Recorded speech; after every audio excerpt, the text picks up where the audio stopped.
Undercover CEO flies with his own airline, could not believe what he hears from the cabin crew behind him.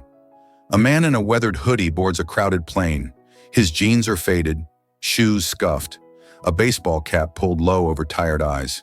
He walks down the aisle, quiet, polite, invisible. Behind him, a flight attendant leans toward her colleague and whispers, "Another one." Why do they even let people like him fly?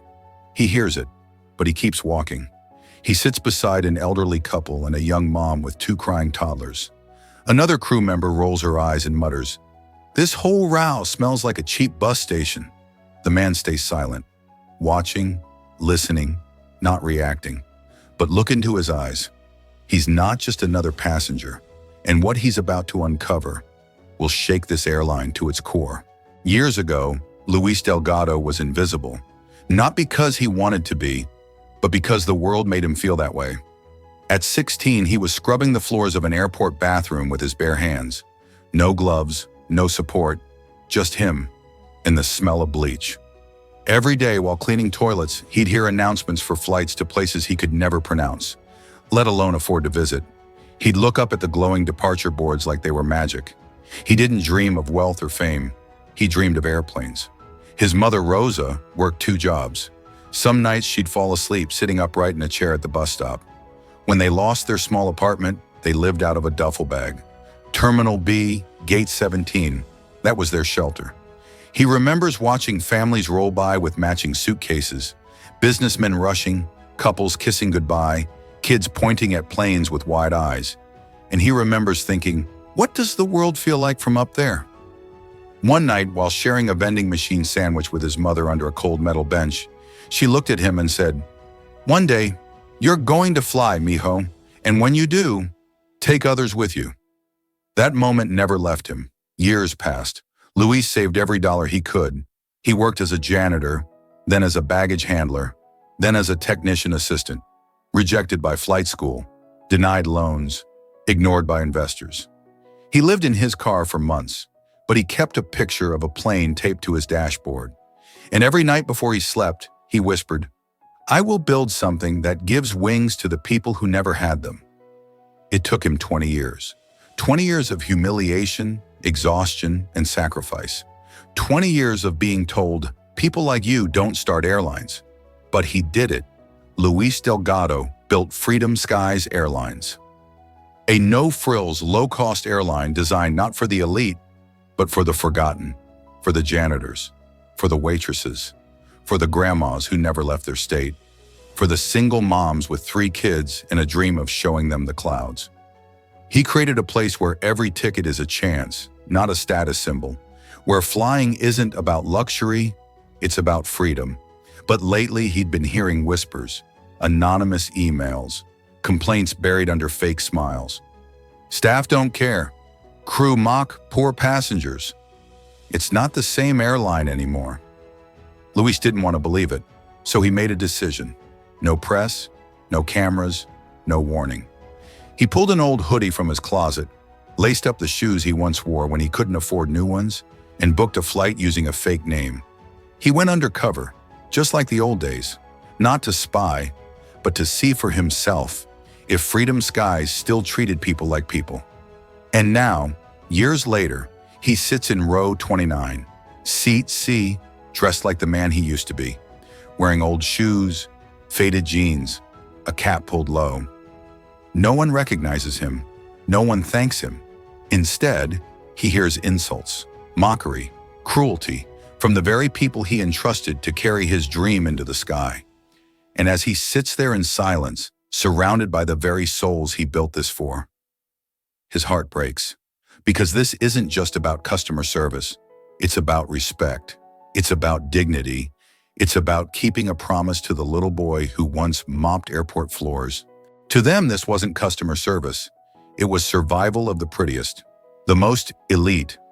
And if you didn't look like you belonged in first class, you didn't matter. An elderly man in row 27 gripped the handle of his overhead suitcase, struggling to pull it down.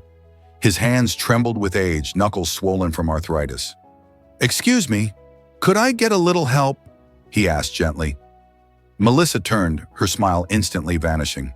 "Sir, if you can't lift it, maybe flying isn't for you." The cabin fell quiet. The old man's hands froze midair. His cheeks flushed a deep, aching red. A few people looked away, ashamed for him. He mumbled, "I'm sorry. I just had shoulder surgery." Dana, standing a few feet back, scoffed just loud enough for the row to hear. "Next time, bring a cane and a clue." They laughed. Luis felt his stomach twist. In the seat beside him, a young mom rocked her crying baby gently. Her toddler kept kicking the seat in front of them, not out of mischief, but because his legs didn't reach the floor. She raised a tired hand and whispered to the passing flight attendant, "Could I please get some warm water? My baby hasn't had his bottle since we left." Melissa didn't stop walking. She barely looked. With one hand, she reached into the service cart, grabbed a plastic cup, filled it halfway from a lukewarm jug, and dropped it on the mom's tray like it was garbage. Then she turned to Dana and muttered, not quietly enough, "I swear, people treat this place like we're a flying daycare. Next, she's going to want a diaper change too." Dana laughed. "Better charge her a babysitting fee." The mom's face fell. Her eyes welled up with tears. But she bit her lip, swallowed the emotion, and rocked her baby in silence.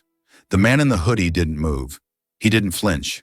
But inside, Luis Delgado was burning, not with anger, but heartbreak.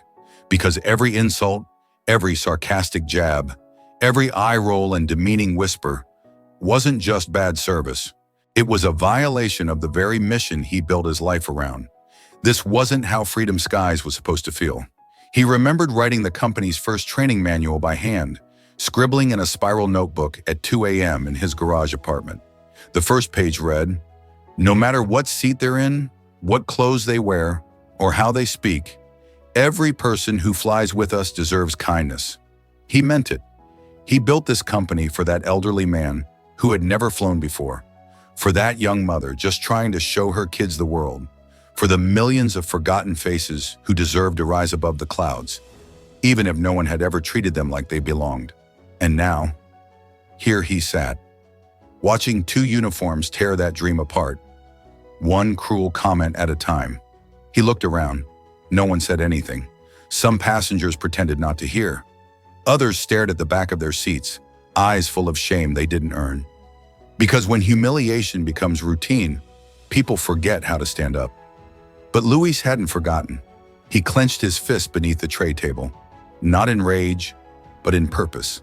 He wasn't just here to observe anymore. He was here to take back his skies. If you believe everyone deserves to be treated with dignity, this is the moment to make a difference. And if you want to see more undercover stories that lead to real change, don't forget to subscribe to Undercover Files. Halfway through the flight, Luis quietly excused himself and made his way to the rear of the plane. As he stood outside the galley, he overheard something that left him stunned. Dana was stuffing unopened snacks and sealed drinks into her tote bag, glancing over her shoulder like it was routine. "Last week, I made $200 flipping this stuff," she whispered to Melissa, smirking. "These freeloaders never notice." Melissa snorted. "Yeah, well, they're lucky we don't charge extra for breathing." They chuckled. But just a few feet away, the man in the weathered hoodie stood quietly, frozen yet boiling inside. They didn't know he was watching. They didn't know he wasn't just a passenger. They didn't know he once skipped meals to pay his staff, sold his only car to keep this airline alive, because he believed that everyone, no matter how little they had, deserved a chance to fly. And now he was witnessing that dream being mocked, looted, betrayed, by the very people who wore his logo on their uniforms, like a badge they didn't earn. As the plane touched down and rumbled to a halt, the cabin filled with the sound of polite applause, more out of relief than celebration. But in row 28, as the elderly couple slowly stood, gripping the backs of the seats for balance, Melissa rolled her eyes with audible disgust. "Honestly, just stay seated and let the rest of us off. You're holding up the whole plane." The old man chuckled nervously, trying to keep dignity in his voice. "I'm sorry, my legs aren't what they used to be." Dana leaned into Melissa, loud enough for nearby passengers to hear. "They should be in a hospital, not a plane." Luis Delgado felt something snap. He rose from his seat slowly, calm on the outside but with fire in his veins. His voice when he spoke was steady. but it cut through the cabin like a thunderclap. "I need you both to stop talking, right now." The two flight attendants spun around. Melissa raised her brows, defensive. "Excuse me, sir. Do you work here or something?" Luis didn't answer with words. He reached into his worn hoodie and pulled out his wallet, faded and cracked with age. He slid out a sleek black ID card. Luis Delgado, founder, CEO, owner, Freedom Skies Airlines. Dead silence. Melissa's smirk crumbled. Dana's mouth dropped open. A gasp rippled through the passengers around them as they realized who had been sitting among them this entire time. Luis's eyes, once soft and humble, were now sharp, burning with pain and conviction. "I built this airline from nothing," he said, his voice low but thunderous. "I sold everything I had. I went to bed hungry so my employees could get paid. Because I still believe, that everyone deserves to fly with dignity." He looked at the elderly man, then at the young mom behind him, her eyes wide with disbelief. This company wasn't built for elites. It was built for people who've been told their whole lives they aren't enough. And what I just witnessed from you two was disgusting, heartless, and completely against everything we stand for. No one dared speak. Even the baby had gone quiet. Luis turned to the passengers around him, his voice softening just enough to let his heart speak. "You all deserve better, and starting now, I will make sure you get it." For the first time on that flight, every passenger looked at him not as a man in a hoodie, but as the leader who never forgot where he came from. And the cabin erupted in applause. The next day, the video went viral. A fellow passenger had recorded the confrontation. 20 million views in 48 hours.